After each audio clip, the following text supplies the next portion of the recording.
ঢাকার রামপুরা বনশ্রী এলাকায় এক স্বর্ণ ব্যবসায়ীকে গুলি করে তার সঙ্গে থাকা স্বর্ণ ও টাকার ব্যাগ নিয়ে গেছে ছিনতাইকারীরা। ওই ব্যবসায়ীর নাম আনোয়ার হোসেন।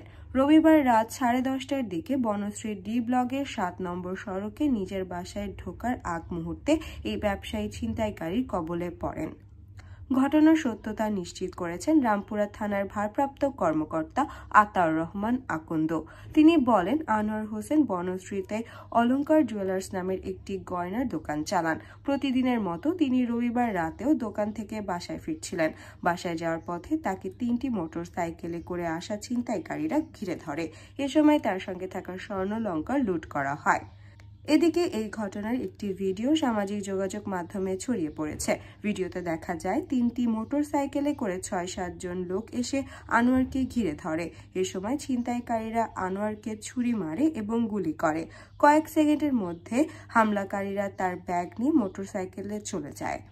আহত আনোয়ার হোসেন ঢাকা মেডিকেল কলেজ হাসপাতালে সাংবাদিকদের জানান, তিনি বাধা দেওয়ার চেষ্টা করেছিলেন। তখনই তাকে গুলি করে ও কুপিয়ে তার সঙ্গে থাকা স্বর্ণ ও টাকার ব্যাগ নিয়ে যায় ছিনতাইকারীরা।